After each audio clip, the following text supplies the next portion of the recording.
কোরআন শরীফের ভিতরে বলেছেন লাশ-শামসু ইয়ামবাগি লাহা আন তুদরিকাল কামারা ওয়ালাল লাইলু সাবিকুন নাহার ওয়া কুল্লুন ফি ফালাকি ইয়াসবাহুন। প্রবল জ্ঞানী হইবে যাহারা, আপন মনেতে বুঝিবে তাহারা।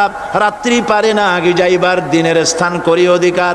চন্দ্র বাদে না সূর্যের গায়েতে, সূর্য পারে না চন্দ্রকে ধরিতে। যার যে স্থান বহাল রাখিয়া ভ্রমণ করিছে খোদাকে ডরিয়া। একটি নির্ধারিত সময় সীমা পর্যন্ত আপন আপন কক্ষপথে সব দৌড়াদৌড়ি করবে। কারো সাথে অ্যাক্সিডেন্ট হবে না কারো।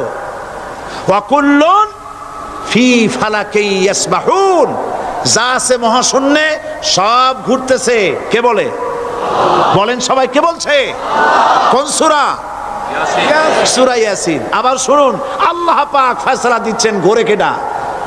শুধু সূর্য ঘোরে না, শুধু চন্দ্র ঘোরে না, আল্লাহ মহাশূন্যে যা রেখেছেন সব ঘুরতেছে, সবই সন্তরণশীল, সব গতিশীল। সুতরাং ফয়সালা তো আল্লাহর কাছ থেকে নিতে হবে।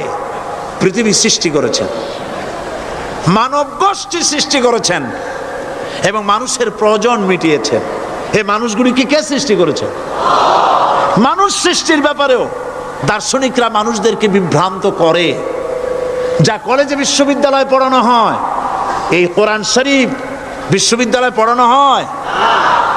হ্যাঁ হয়। কয়েকটা আয়াত, কয়েকটা সূরা পরীক্ষা পাস করার জন্য একটু একটু অপশনাল রেখে দেওয়া হয়েছে। বর্তমান যে শিক্ষা কমিশন, শামসুল হক শিক্ষা কমিশন রিপোর্ট মন্ত্রী পরিষদে অনুমোদন করেছে বর্তমান সরকার। এই শিক্ষানীতিতে বলা হয়েছে ক্লাস 1 থেকে নিয়ে ক্লাস 5 পর্যন্ত ধর্মীয় শিক্ষা দিতে দেওয়া হবে না। তাহলে ক্লাস 5 পর্যন্ত যদি ধর্মীয় শিক্ষা না থাকে, তাহলে ক্লাস 6-7-এ ওঠার পর আলিফ জাওরা বাজাবর বা আনাকুম জানাকুম ছেলেরা পড়বে? মেয়েরা পড়বে? আসল উদ্দেশ্য হলো ইসলাম থেকে জাতিকে দূরে সরাবার জন্য ষড়যন্ত্র। এই সরকারের প্রণীত শিক্ষানীতি আমরা মানি না। আপনারা মানেন?